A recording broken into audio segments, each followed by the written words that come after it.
Suprabhatam. Online class में आप सभी का हार्दिक स्वागत एवं अभिनंदन।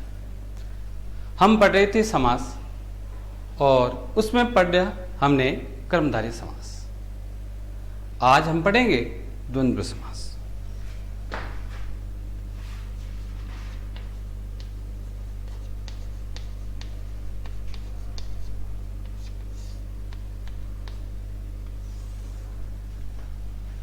जैसा कि आप जानते हो, द्वंद्व समास वह होता है जिसमें सभी पद प्रधान या मुख्य होते हैं।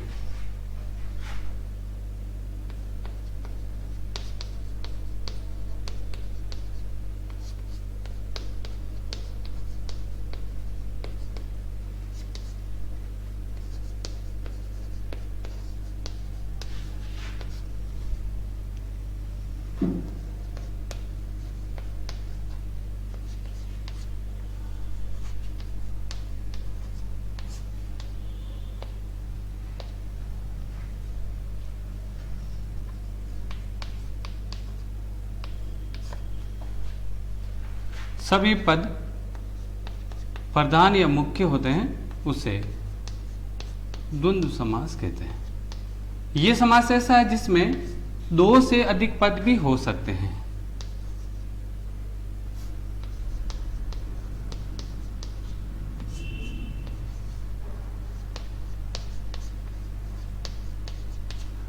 सामान्यतः द्वंद्व समास के अलावा अन्य समास में दो ही पद होते हैं, परंतु इसमें दो से अधिक तीन या चार पद भी हो सकते हैं। द्वंद्व समास के भेद। नंबर 1, इतरेतर द्वंद्व।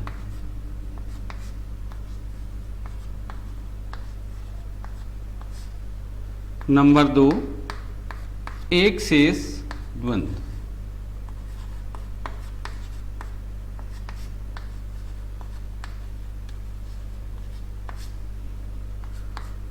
और नंबर 3, समाहार द्वंद्व।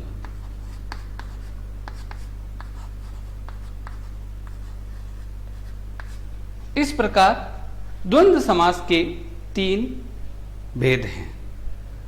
आज हम पढ़ेंगे केवल एक भेद, वो है इतरेतर द्वंद्व।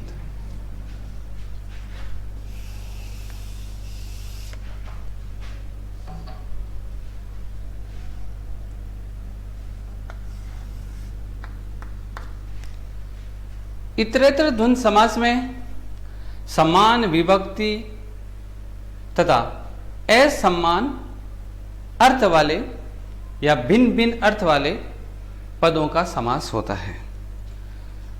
इतरेतर द्वंद्व समास में समास युक्त पद में सभी पद दिखाई देते हैं।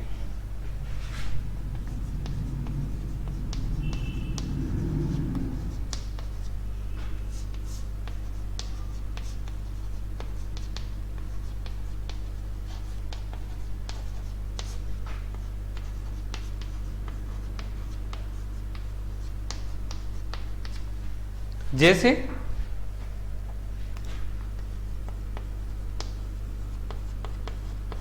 राम कृष्ण। इस उदाहरण में दो पद है, एक राम और एक कृष्ण, और यह समास युक्त पद में हमें दोनों ही पद दिखाई देते हैं, इसलिए यह उदाहरण इतरेतर द्वंद्व समास का है। जैसा कि आप जानते हो, परीक्षा में प्रश्न आएगा समास युक्त करना और नाम बताना, और संस्कृत में विग्रह करना और नाम बढ़ाना। तो अब हम पढ़ेंगे समास युक्त करना।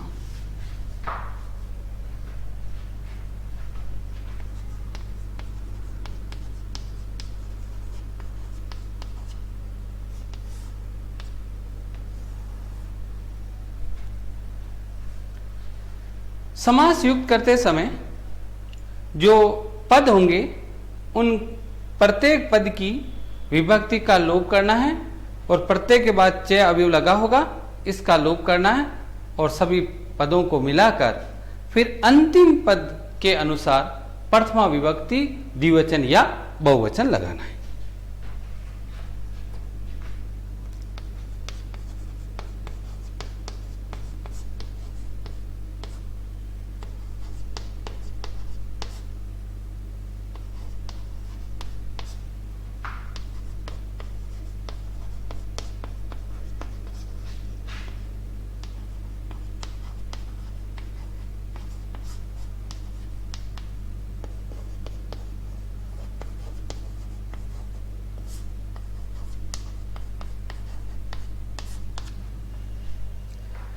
उदाहरण देखें।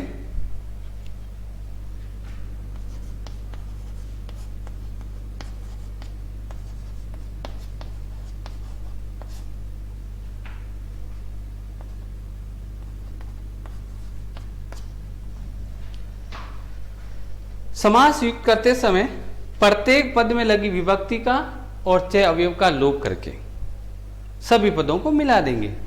तो प्रथम पद में ये विभक्ति सूचक अवयव है और इसमें यह है, इनका लोप किया, उस च अवयव का लोप किया और दोनों पदों को मिला दिया, तो बन गया राम और ये मोहन। फिर क्या करना, फिर अंतिम पद देखना। उस अंतिम पद में आपको लगानी है प्रथमा विभक्ति द्विवचन या बहुवचन। यदि पद दो हो तो द्विवचन लगाना और यदि पद दो से अधिक हो तो बहुवचन लगाना। यहां पद कितने हैं? दो, इसलिए यहां लगेगी प्रथमा विभक्ति का द्विवचन। तो मौन शब्द की प्रथमा विभक्ति का द्विवचन हो जाएगा मौनव। इस प्रकार उत्तर हो गया राम मौनव। अगला उदाहरण,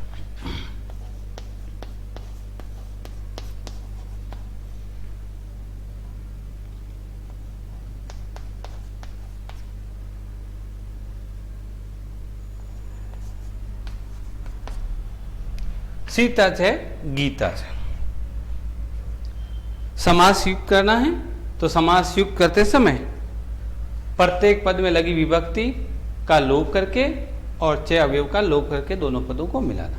ये शब्द आकारांत है, स्त्रीलिंग है, इसलिए इनमें विभक्ति सूचक अवयव नहीं लगे हैं, इसलिए दोनों को मिलाएंगे तो बन गया सीता और अंत में गीता।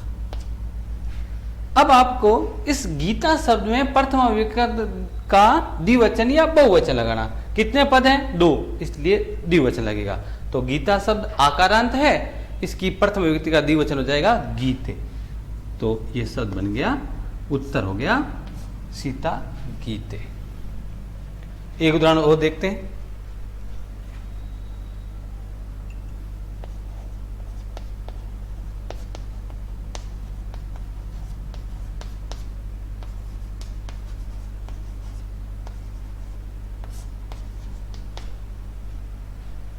समास युक्त करना है। समास युक्त करते समय प्रत्येक पद की विभक्ति और च का लोप करना। लोप कर दिया तो यहां एक बन गया वृक्ष, फिर लता और अंत में है फल। विभक्ति का लोप करके च का लोप करके सभी पदों को मिलाया। अब ये अंतिम पद है फल, इसमें आपको लगानी है प्रथमा विभक्ति का द्विवचन या बहुवचन। यहां पद कितने हैं? 1 2 3, इसलिए लगेगा प्रथमा विभक्ति का बहुवचन। फल शब्द अकारांत है और नपुंसकलिंग है, इसलिए बन जाएगा फलानी। तो इसलिए उत्तर हो गया वृक्ष लता फलानी। तो ये तो था समास युक्त। समास युक्त करते समय प्रथम पद में और अन्य सभी पदों की विभक्तियों का लोप करना, च अवयव का लोप करना और सभी पदों को मिलाकर प्रथमा विभक्ति का द्विवचन या बहुवचन लगाना। अब हम पढ़ेंगे संस्कृत में विग्रह।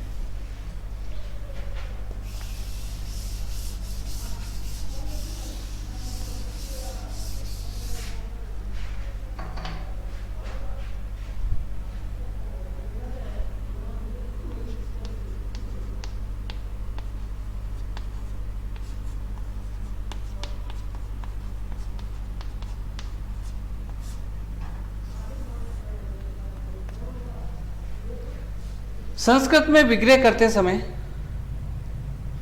सभी पदों को अलग अलग लिखेंगे। प्रत्येक पद में प्रथमा विभक्ति एक वचन लगाएंगे और प्रत्येक पद के बाद च अवयव लगाएंगे।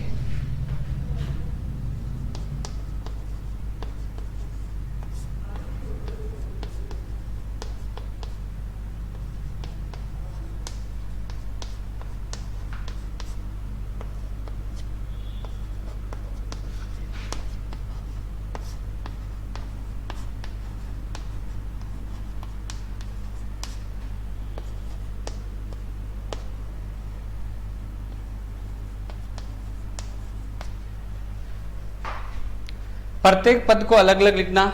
प्रत्येक पद में प्रथमा विभक्ति एक वचन और प्रत्येक पद के बाद च अवयव का प्रयोग। उदाहरण देखो।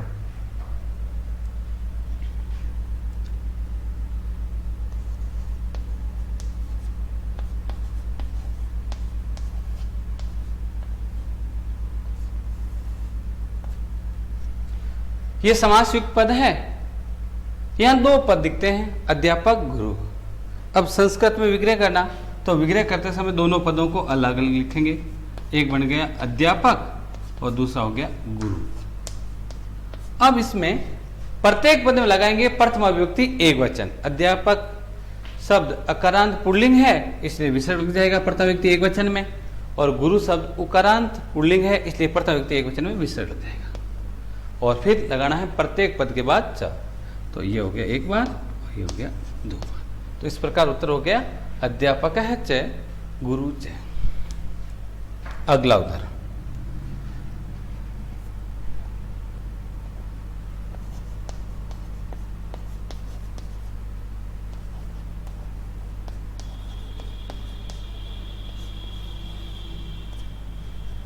सरोवर नदी। इसमें दो पद हैं, एक पद है सरोवर और दूसरा है नदी।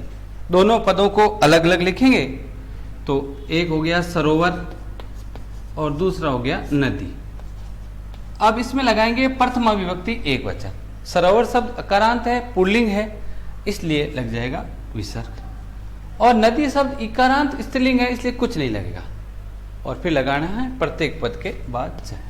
तो बन गया उत्तर सरोवर है च, नदी च। एक उदाहरण और देखते हैं।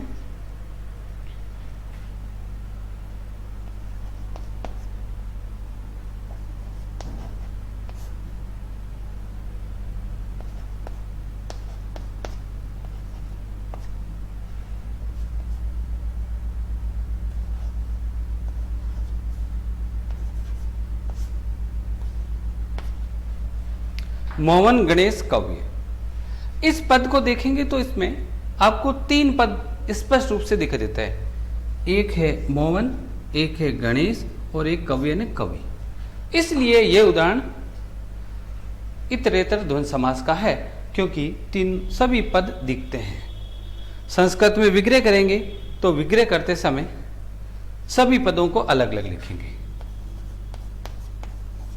मोहन, गणेश, और जो अगला पद है वो मूल पद है, शब्द है, वो है कवि। अब प्रत्येक पद में लगाएंगे प्रथमा विभक्ति एक वचन। ये दोनों शब्द अकारांत पुल्लिंग है, इसलिए विसर्ग लग जाएगा, और ये भी इकारांत स्त्रीलिंग है, इसलिए इसमें भी विसर्ग लगेगा। प्रथमा विभक्ति एक वचन है। और फिर लगाना है प्रत्येक पद के बाद च। तो इस प्रकार उत्तर हो गया मोहन है च, गणेश है च, कवि है च। तो ये तो था द्वंद्व समास। द्वंद्व समास वह होता है जिसमें सभी पद प्रधान या मुख्य होते हैं। इसके तीन भेद होते हैं, जिसमें से आज हमने पढ़ा इतरेतर द्वंद्व। इतरेतर द्वंद्व समास वह होता है जहां समास युक्त पद में सभी पद दिखाई देते हैं।